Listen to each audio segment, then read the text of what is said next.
Number 10. Tomás de Torquemada. Ever heard of the Spanish Inquisition? Well, this guy was one of its star killers. Not only do we wish it never happened in the first place, it did, so we might as well talk about it and learn from it. But we can't discuss the Inquisition without mentioning Tomás, who was responsible for thousands of deaths. He gave people two choices: either join the Catholic Church or die, which led to thousands of Jewish and Islamic people being exiled from Spain. He played the role of inquisitor and was in charge of investigating and punishing heretics. He oversaw the burning of thousands of innocent people, as Tomás often used cruel methods of extracting confessions from people he believed to be heretics. He seemed to almost enjoy his job, hanging, burning, suffocating, and tormenting people with the rack and waterboarding. No one knows exactly how many people died during the Inquisition, but historians estimate anywhere between 30,000 to 300,000.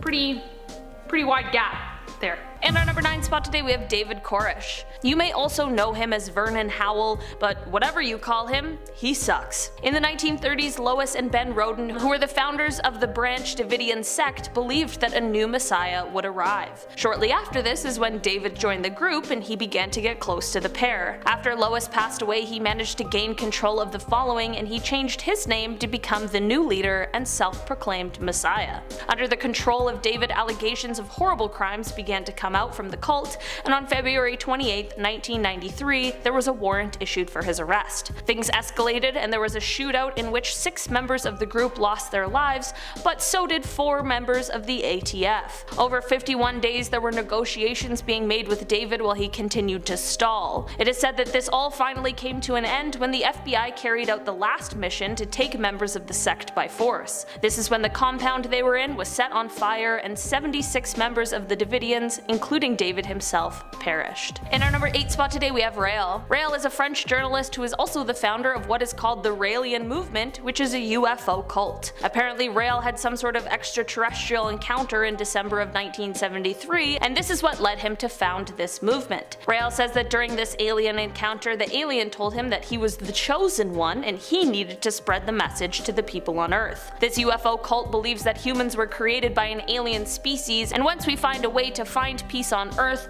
those aliens will come down and tell us our true origins and bring us utopia. It seems as though Rael now lives here in Canada and still continues to spread his message. In our number 7 spot today we have Michael TRAVESSER. Also known as Wayne Bent, this guy was the leader of what is called the Lord of Our Righteousness Church in New Mexico. In 2000 he claimed that he himself was the Messiah. He predicted that the world would end in 2007, which I can confirm was not true, and he stated that God had said to, quote, "stay with me one more year," but a year later he was arrested for some of the most horrific crimes that I cannot even mention here on YouTube. Not only this, but he also admitted and acknowledged doing similar crimes before in the past like it was no big deal. He went on to compare himself to Jesus Christ, and he told the media, quote, "the current upheaval over me and the present contest is well underway. It was the same for Jesus. Jesus had not committed any crimes, so the authorities had to invent some crimes to crucify him over. It is the same for me also. I have committed no crimes, but many crimes are being imagined and concocted in the minds of men to try and kill me again." In our number 6 spot today we have Yahweh Ben Yahweh. Hulon Mitchell Jr., as he was named at birth, was a separatist who created the Nation of Yahweh in 1979 in Liberty City, Florida. He changed his name with this new one meaning God, Son of God, and it is said that perhaps he was intending for this change to show that he is the Son of God, but this is unlikely considering most of his followers considered him to be God incarnate. Here's where things go off the rails though. He and other members of this cult ended up being convicted of conspiracy for their role in more than a dozen killings. That's so many! He ended up being released on parole in 2001 and he was prohibited from reconnecting with his old congregation. To help enforce this, he was restricted from any form of speech by internet, telephone, computer, radio, or television. In our number 5 spot today we have Sergei Torop. I'm not gonna lie. He's probably not the most evil person on this list today, but that's not exactly hard to accomplish with the list we've got going on. Sergei is also known as Vizarian, and he is a Russian mystic and leader of the cult Church of the Last Testament. He also claims that in August of 1990, when he was 29 years old, he had a revelation that he was in fact the reincarnation of Jesus Christ, and this led to him starting the cult. How convenient. As the leader of the cult, he is said to teach reincarnation, veganism, and harmonious human relations, predicting the end of the world. This doesn't sound too bad, except for that whole thing about being Jesus, but here's the kicker. He was arrested in September of 2020 on charges of running an illegal religious organization, and as well for causing physical harm to others and extortion. Also, if you go on his Wikipedia page and look under the personal life section, you'll see some other weird stuff I can't talk about, but definitely earned him a spot on today's list. In our number 4 spot today we have Chris KORDA. Okay, this one's a little different from the others on this list today because this isn't necessarily a person who claims to be God or any kind of messiah, but rather they have chosen to play what has been called a quote godlike role. Chris is a musician and software developer who is also the leader of the Church of Euthanasia. The goal of this cult is said to be to restore the balance between humans and the other species on Earth, but the method of doing this is rather sinister. Chris describes this cult as the only anti-human religion, and this makes sense when you realize that the entire point of the cult is to drastically reduce the human population.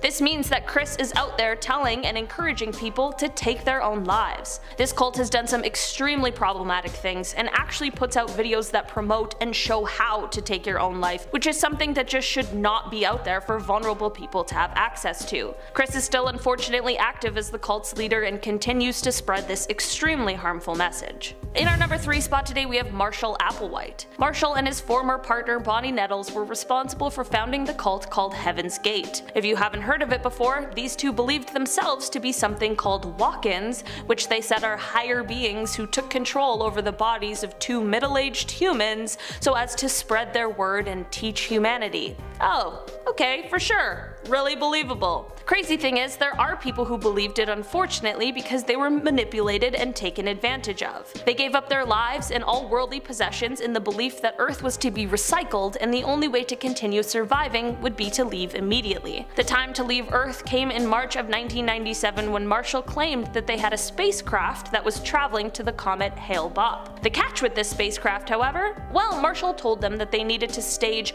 all taking their own lives in order for the UFO to take them to, quote, another level of existence above humans. 39 members of the cult, including Marshall himself, took their lives over the course of a few days. This was the largest event of this kind since the next point we are about to talk about, which brings me to number 2. Jim Jones. Jim is certainly one of the most well-known people on this list for all of the wrong reasons.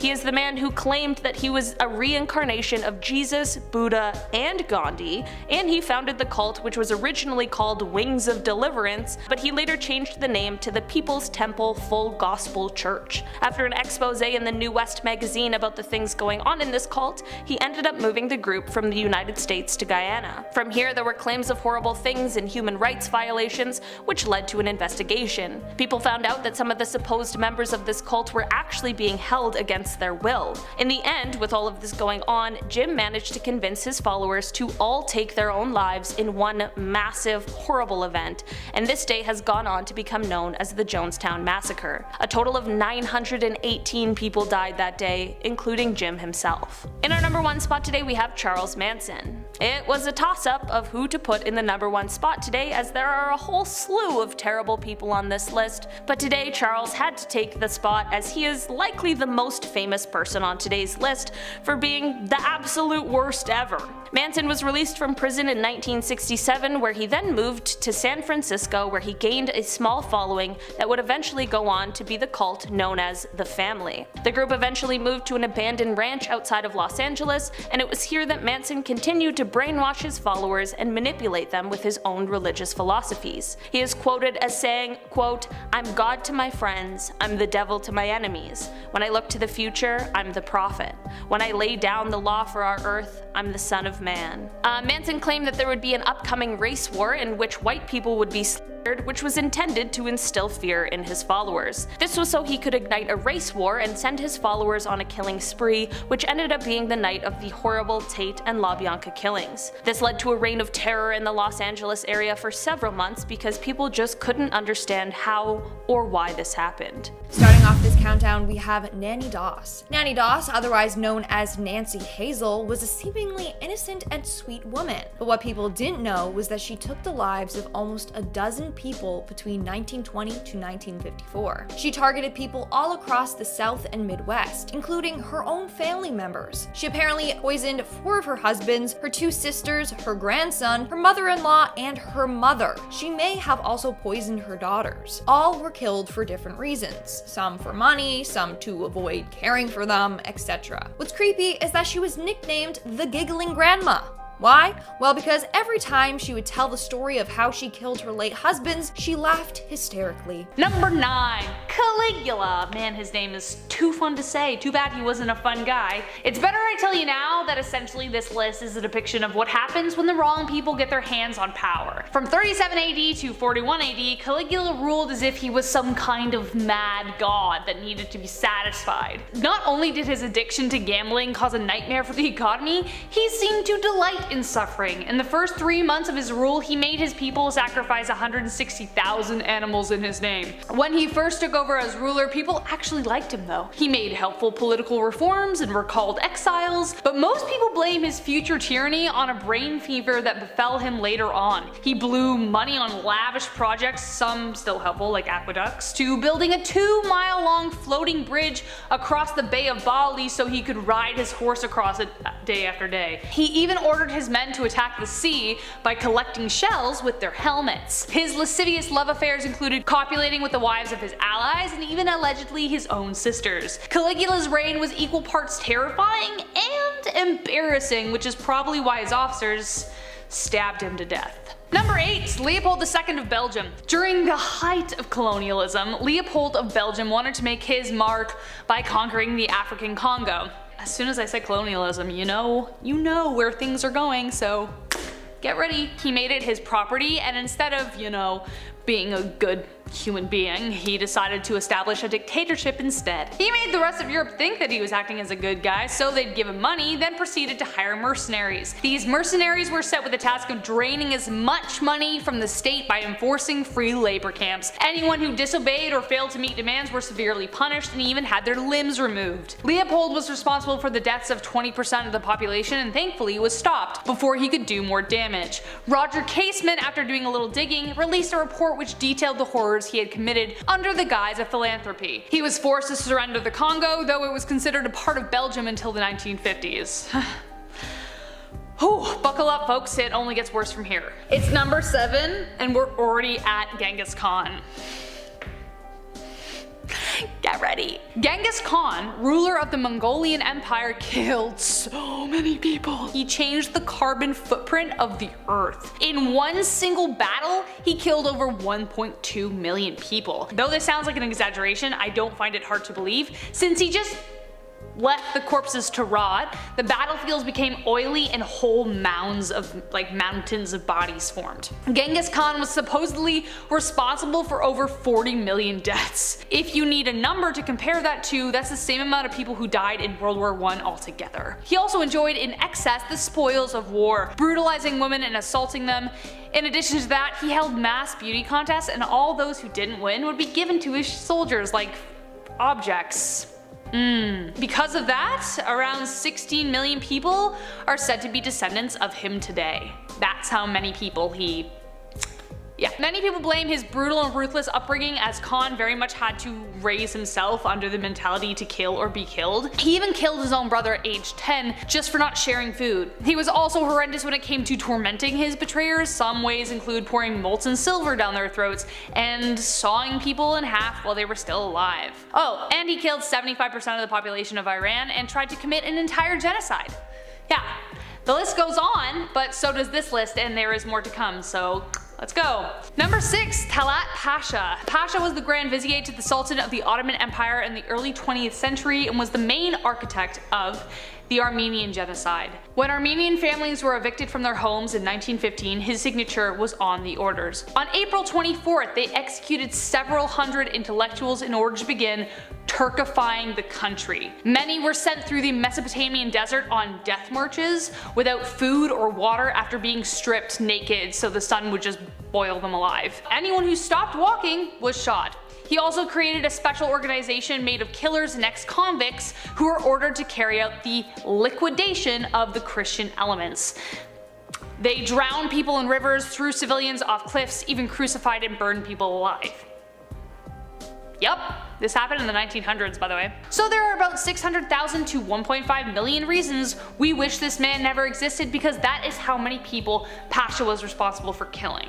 Ooh, man. Number 5, Idi Amin. General Idi Amin staged a coup on January 25th, 1971 and forced Uganda's first Prime Minister Milton Obote into exile. From there, he created a reign of terror that abused Uganda's freedom after more than 70 years of British rule. Amin organized mass executions of Akoli and Lango Christian tribes who were loyal to Obote. He terrorized his own country with internal security forces whose main purpose was to eliminate those who opposed him. His brutality also resulted in the collapse of the economy. This man just seemed like he just didn't have a single good bone in his body. He was also rumored to have eaten human flesh, and his vicious and inhumane rule resulted in the death of 300,000 civilians. Eventually Amin was forced to flee and sought refuge in Saudi Arabia, though he was never punished for his crimes and died in 2003 due to organ failure.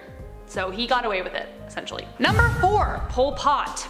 You'd think a leader's job would be to protect and serve their country with love and respect, but I guess Pol Pot didn't see it that way. Originally named Salazar, Pot was the leader of the Khmer Rouge totalitarian regime during 1975 to 79 in Cambodia, though technically longer. It was a radical communist government who caused the death of more than 2 million people through forced labor, starvation, disease, torment, persecution, and execution. He wanted to purify society and wanted to extinguish capitalism, Western culture, city life, religion, and all foreign influences in order to form a pure communist regime. All media outlets, along with embassies and external medical help, were refused, and essentially he barricaded Cambodia into their own little world. Education was halted, healthcare eliminated. It was crazy. The people were forced into slave labor on the killing fields, only allowed 180 grams of rice a day. Deadly purges were conducted to eliminate remnants of the old society, including monks, police, doctors, lawyers, teachers, ex-soldiers along with their families, and former government officials. His cruelty and madness knew no bounds. It took years for him to finally be put under house arrest by his peers and was never truly punished for his crimes against humanity. He died of a heart attack in 1998 following his arrest. So, yeah. And we're reaching our top 3. I bet you thought number 3 was gonna be number 1. Nope, there were worse people than him, believe it or not. Number 3, we have Adolf. I can't say his last name because apparently YouTube won't let me, which is ridiculous. He's not Voldemort, but you know who I'm talking about, that really evil German guy.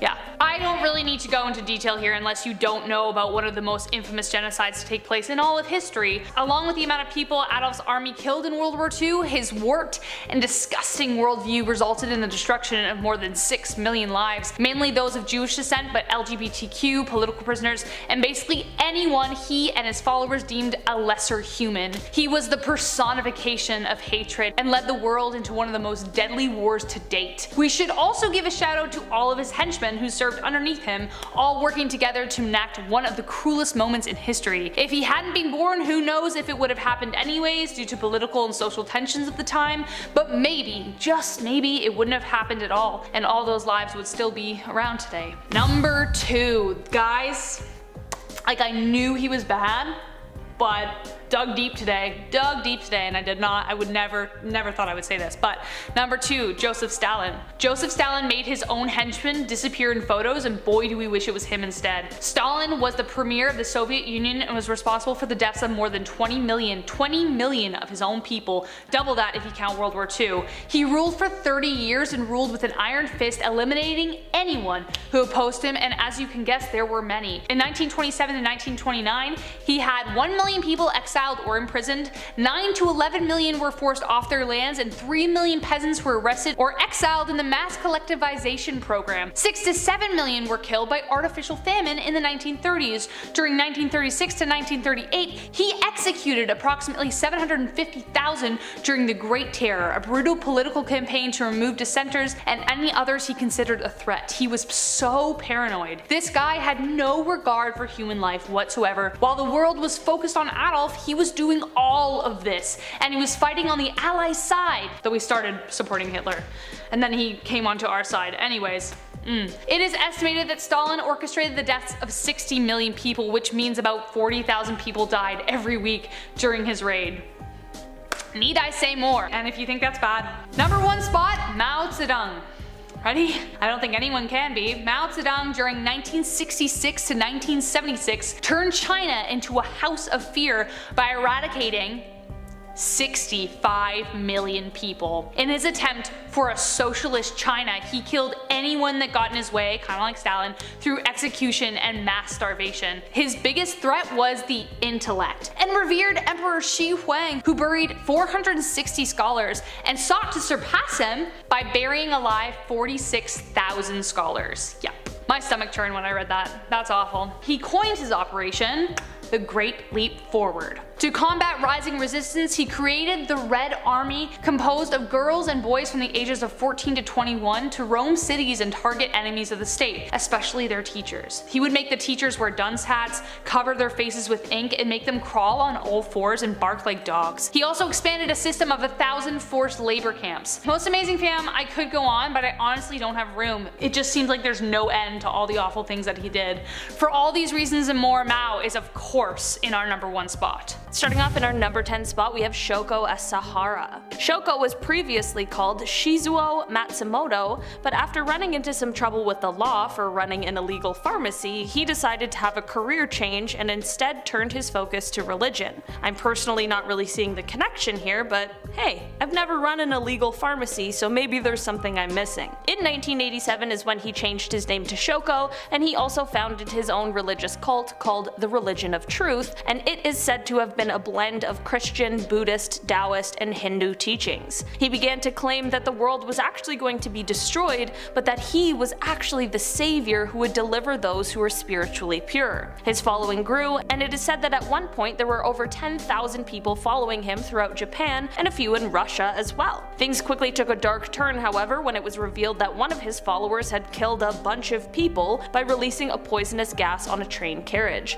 It was later found out that Shoko was the mastermind behind this plan, which was intended to topple the government and place him as emperor. Well, the opposite of that happened, as after an 8-year trial, he was sentenced to death. In our 9th spot, we have Maximilien Robespierre. Maximilien Robespierre was a French lawyer who eventually became one of the most influential figures of the French Revolution. At first, he started out as a strong and great leader, until he became obsessed with the guillotine. He started encouraging more and more people to become executed. More than 17,000 enemies of the revolution were killed as a result, or anyone suspected to be an enemy. So basically, innocent people were killed.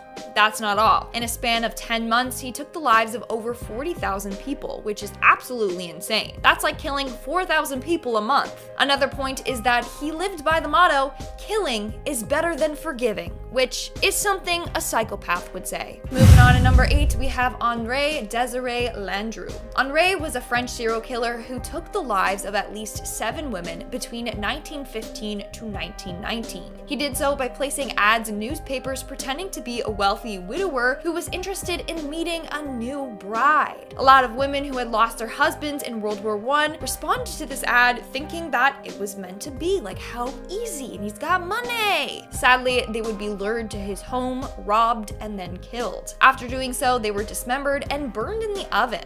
Very gruesome, I know. He was finally caught when the sister of one of his victims tracked him down and convinced police that he was the one who killed her sister, and she was right. He was convicted convicted in November of 1921 and sentenced to death by the guillotine. Moving on to number 7, we have Harold Shipman, aka Dr. Death. He was given this name because he was a doctor that killed at least 218 of his patients. So he was practicing in London from 1972 to 1998. During this time, he would kill innocent patients. In fact, he is said to be one of the most prolific serial killers in modern history. Like, imagine going to a hospital thinking that they're going to save you, and instead, they kill you.